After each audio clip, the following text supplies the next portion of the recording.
Ayan sa mga kaibigan natin, ito na po yung ating 4K HD Ultra po. Ayan, ito yung camera po na pwede sa ilalim ng dagat or sa swimming pool dahil meron tayong ganito guys. At pwede din ito sa motor.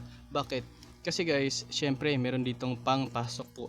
Ito, luwangan nyo lang po ito at dito po. Pwede nyo tanggalin, tsaka ibalik nyo lang.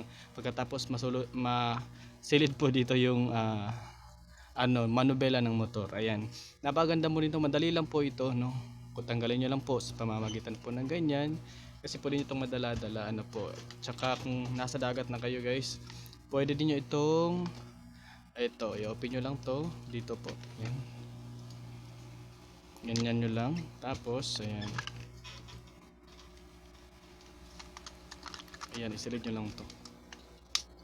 Ayan, pwede na kayo sumisid sa dagat. Napaganda po guys, no? Kasi umulan man or nasa ilalim kayo ng tubig, pwede nyo ma-adjust ito, no? Switch off, select sa gilid. Ayan, ito yung okay po niya.